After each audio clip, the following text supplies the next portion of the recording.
Assalamualaikum warahmatullahi wabarakatuh. Perkenalkan, saya Farida Utaminingtyas, dosen program studi kebidanan Prodi Sarjana Fakultas Kesehatan Universitas Alfa Royhan di Kota Padang Sidempuan. Pada kesempatan ini, saya akan memaparkan salah satu mata kuliah yang saya ambil di program studi, yaitu Keterampilan Dasar Praktek Kebidanan. Pemaparan ini saya buat dalam rangka unjuk kerja bukti pelaksanaan Tridharma perguruan tinggi di bidang pendidikan, yaitu pengajaran. Mata kuliah Keterampilan Dasar Praktek Klinik Kebidanan ini merupakan salah satu mata kuliah inti di program studi dengan bobot SKS 4 SKS, di mana pengajarannya akan diberikan pada mahasiswa semester 3 dengan pembagian SKS, yaitu dibagi menjadi 3, 1 SKS teori, 1 SKS praktik, kemudian 2 SKS klinik. Mata kuliah ini memiliki capaian pembelajaran lulusan yang diambil dari SNPT dan Aitken.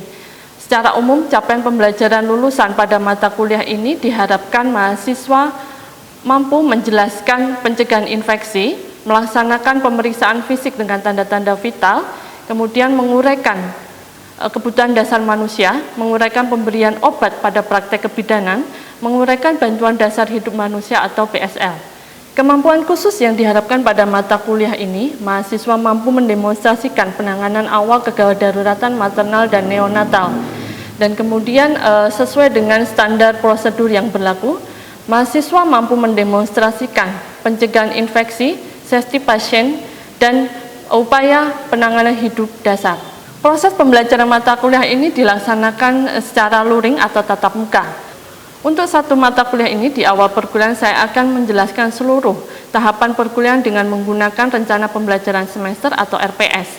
Kemudian metode pembelajaran yang saya gunakan pada mata kuliah ini yaitu dengan metode ceramah, kuliah langsung dengan mahasiswa, kemudian praktek laboratorium, dan diskusi dengan kelompok kecil atau small group discussion.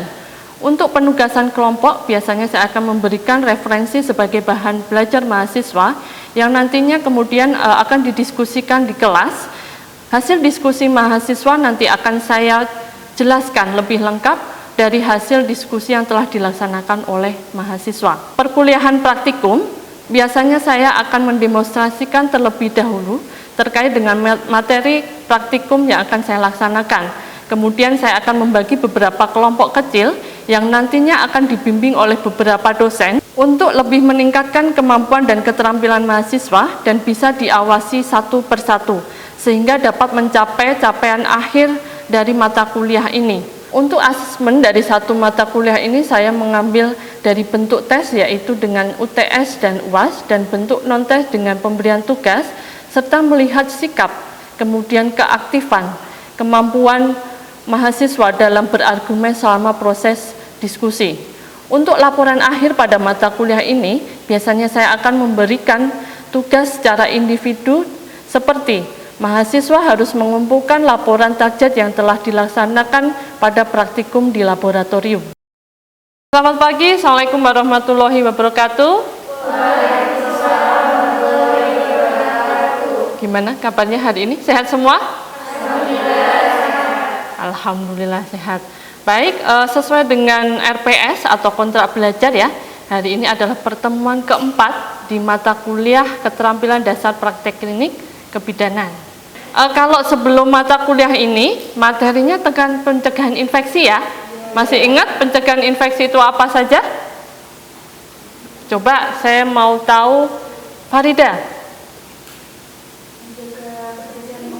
Menjaga kebersihan lingkungan. Apa lagi?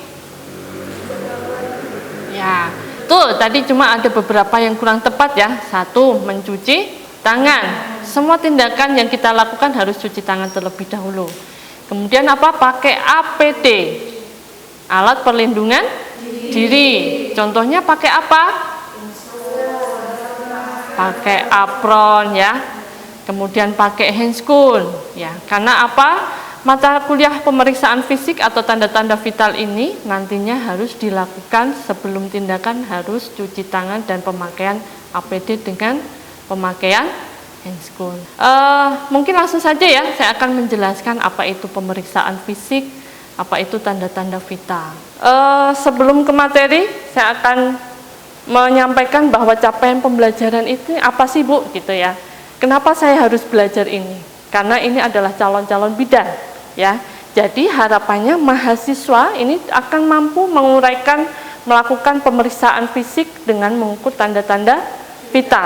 Jadi harapannya tidak hanya menguraikan, tidak hanya tahu, tapi nanti bisa melakukan tindakan ini. Gitu ya.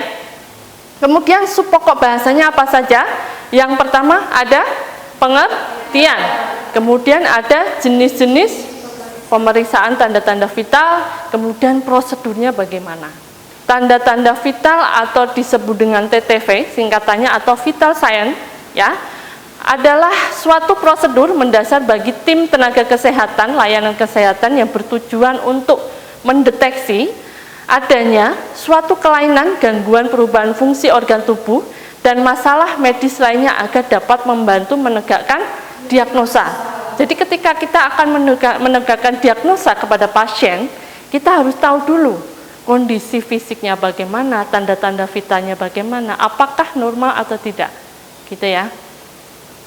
Vital sign atau TTV adalah ukuran statistik berbagai fisiologis yang digunakan untuk membantu menentukan status kesehatan seseorang, terutama pada pasien yang secara medis tidak stabil atau memiliki faktor-faktor risiko komplikasi. Ini untuk menilai respon terhadap intervensi. Apa itu intervensi? Rencana tindakan. Jadi TTV itu berfungsi untuk menilai diagnosa ke depannya dan menegakkan untuk melaksanakan adanya intervensi. Gitu ya. Sampai sini paham? Paham. Bisa lanjut? Oke. Nah, jenisnya ada berapa? Ada 4. Apa saja? Tekanan darah atau biasanya kita sebut dengan tensimeter itu alat ya. Jadi tekanan darah atau kita singkat dengan TD. Kemudian ada denyut nadi atau singkatannya N. Kemudian ada pernafasan atau RR. Apa itu RR? Ada yang tahu?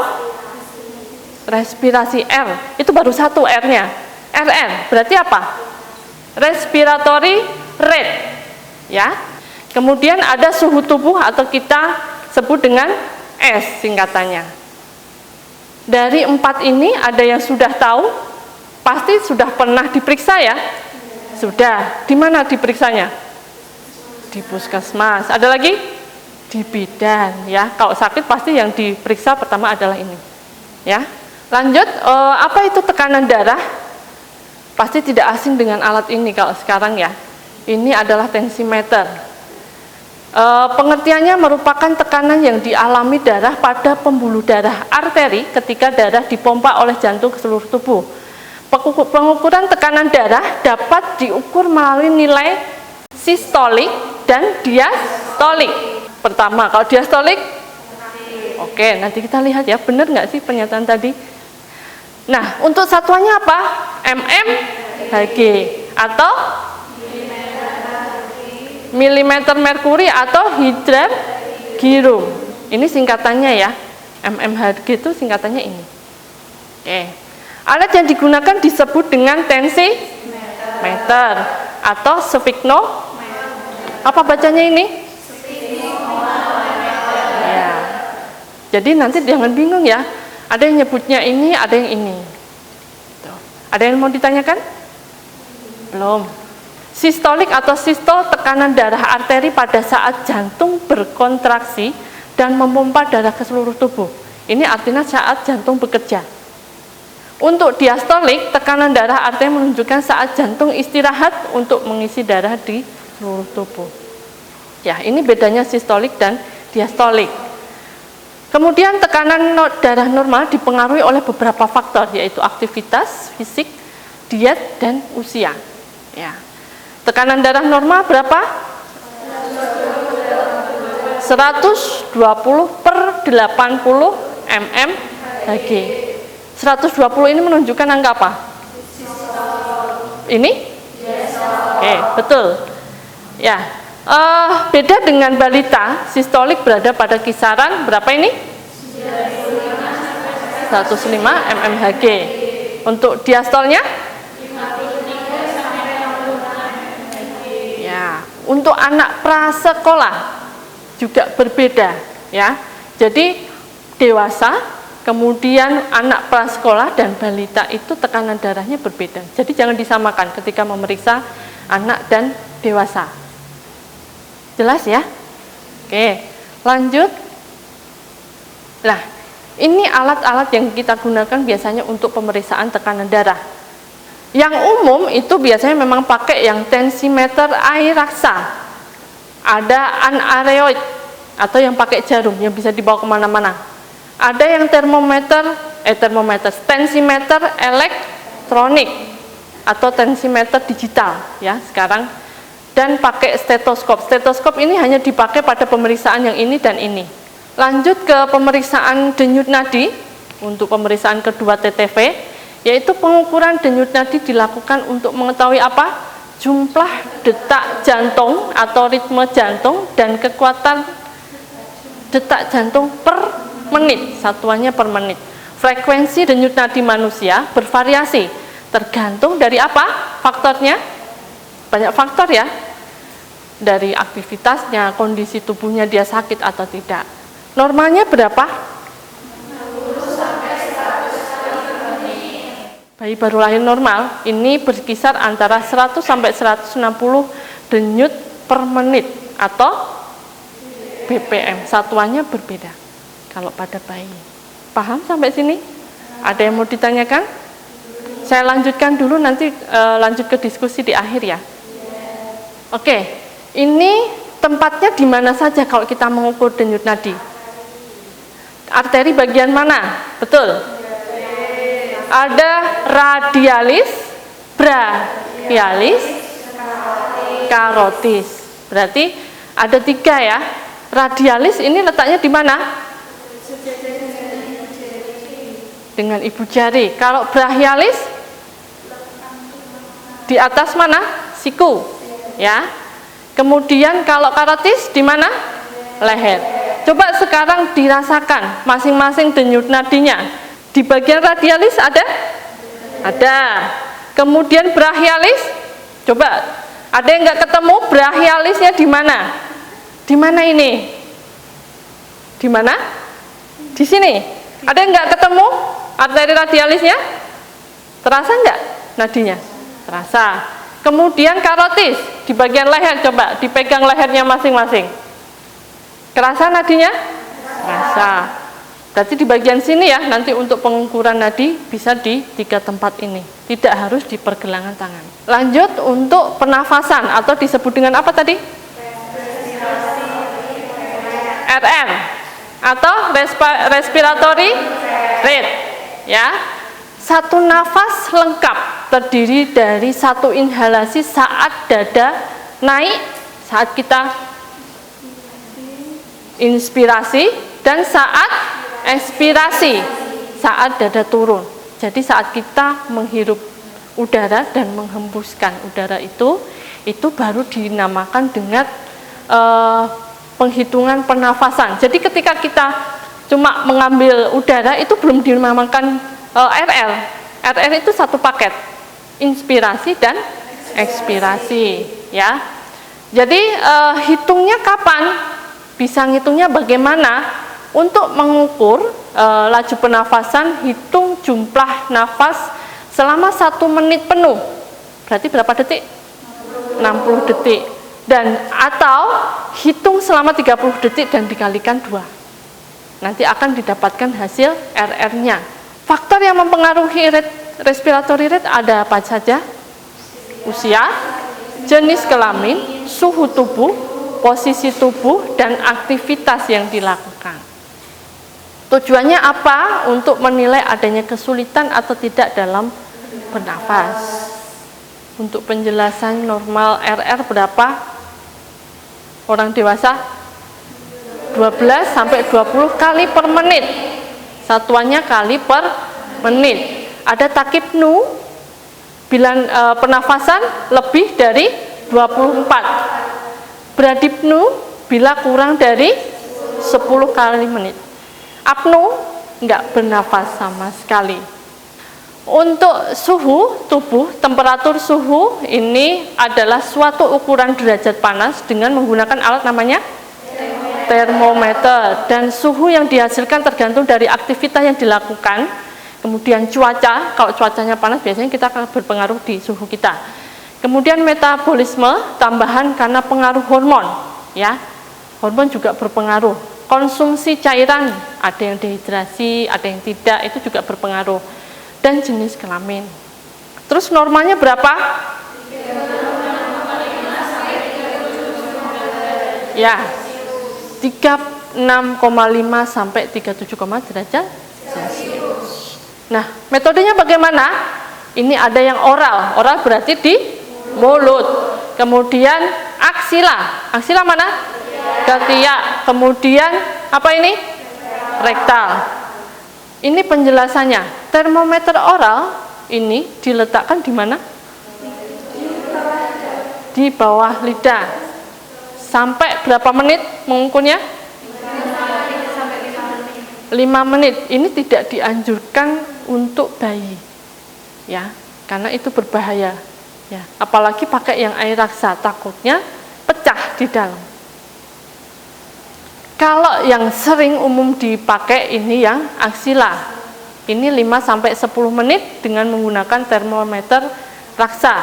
Ya, kalau pakai yang digital tinggal dipencet cetit, nanti bunyi, itu akan keluar hasilnya. Kemudian ada rektal. Rektal itu mana berarti? Di bagian anus belakang, ya. Ya. Ini juga tidak dianjurkan untuk pasien yang mengalami penyakit diare.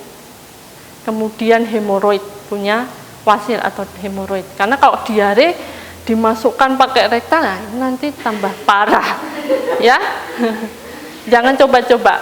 Kemudian yang telinga, ini yang tadi ya gambarnya termometer khusus, biasanya memakai digital dengan cepat mengukur suhu di bagian gendang telinga. Jadi dimasukkan ke bagian telinganya.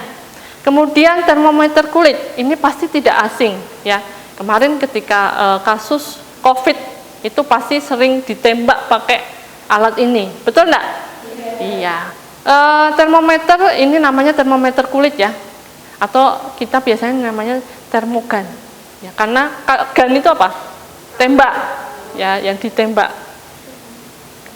Termometer khusus biasanya memakai digital yang dengan cepat mengukur suhu di bagian kulit. Oke, sebelum ke tugas ada yang mau ditanyakan? Ya. Yang tekanan darah itu Bu, mengapa pengukuran tensi lewat berubah? Oke, pertanyaan bagus, terima kasih ya. Jadi untuk pengukuran tekanan darah tadi itu kan banyak faktor yang mempengaruhi. Apalagi kalau kita pakai yang namanya tensi yang digital, ya. Jadi kenapa berubah-ubah itu tergantung aktivitas yang kita lakukan, kondisi tubuh yang kita rasakan. Kalau pasiennya misalnya sakit, dalam kondisi sakit biasanya dia normal, dia misalnya lemes, kemudian mungkin ada penyakit tertentu, itu pasti akan berpengaruh ke hasilnya. Atau mungkin ketika kita melakukan aktivitas yang berat, misalnya olahraga, misalnya jalan cepat, itu yang biasanya normal 120/80 pasti akan berubah hasilnya. Jadi tergantung beberapa faktor itu, apalagi dengan usia, ya. Jangan ketika kita mengukur hasil tekanan darah pasien, kita tanya dulu, ibu biasanya tensinya berapa?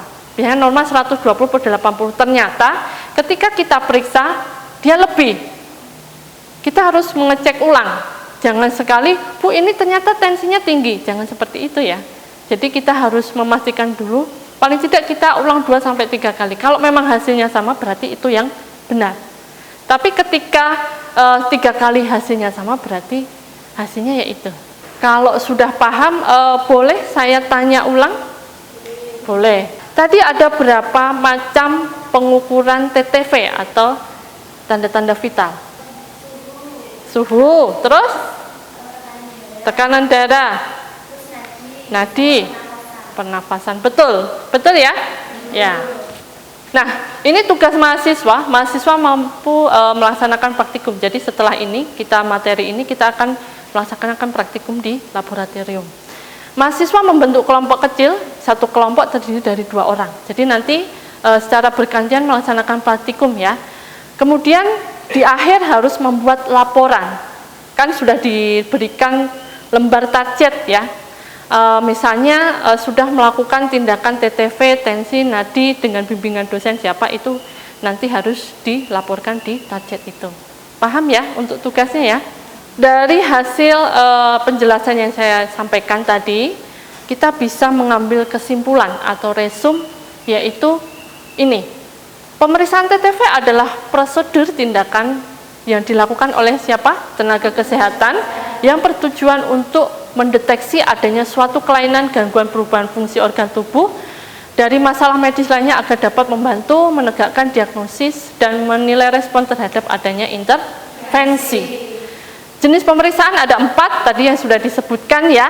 Ada tekanan darah, ada denyut nadi, pernafasan, dan suhu tubuh. Prosedurnya bagaimana? Harus sesuai dengan standar operasional prosedur atau SOP. Jadi tidak asal-asalan. Terima kasih untuk hari ini, mudah-mudahan bermanfaat untuk semuanya. Kurang lebihnya mohon maaf. Selamat pagi. Assalamualaikum warahmatullahi wabarakatuh. Waalaikumsalam warahmatullahi wabarakatuh. Baik, Assalamualaikum warahmatullahi wabarakatuh. Waalaikumsalam warahmatullahi wabarakatuh. Gimana kabarnya hari ini? Sehat? Alhamdulillah sehat. Baik, alhamdulillah semua sehat ya. Oke, untuk selanjutnya saya akan mendemonstrasikan tentang pemeriksaan fisik mengukur tanda-tanda vital. Anggap saja ini adalah pasiennya ya, yang sudah berbaring di tempat tidur. Yang pertama kita lakukan sebelum pemeriksaan apa? Kalau di SOP? Mencuci tangan. Itu langsung tindakan. Kita sebelumnya harus memastikan dulu. Ya, memastikan apa? Sebelum menjaga privasi klien? Ya, verifikasi data. Kita harus pastikan dulu. Ini namanya siapa, kemudian diagnosanya apa, gitu ya. Kita harus cek data-data, baru kita nanti baru melakukan tindakan. Setelah semua dipastikan, semua alat kita siapkan, kita ada komunikasi terapeutik, ya. Kita harus sampaikan dulu ke pasiennya. Kita perkenalan dulu ya, jangan sampai nanti kita langsung melakukan tindakan ya. Kita sampaikan selamat siang Ibu. Siang.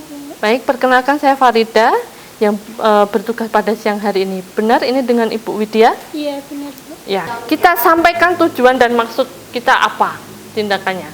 Ibu, di sini saya permisi akan melakukan tindakan untuk mengetahui kondisi Ibu. Saya nanti akan melakukan pemeriksaan fisik dengan mengukur tanda-tanda vital, yaitu ada tensi, nanti diukur tekanan darahnya, kemudian nadinya, pernafasannya, dan suhunya. Apakah Ibu bersedia? Iya Bu. Ya, kita harus memastikan privasi pasien itu terjaga. Privasi apa saja? Kita bisa menutup sampiran yang ada di samping ya. Ya, misal ini seperti ini nanti ditutup. Kemudian ini ada selimut, pastikan pasien tertutup. Karena kita hanya memeriksa bagian TTV bagian atas, jadi bagian bawah harus tetap tertutup. Oke, untuk selanjutnya yaitu kita cuci tangan.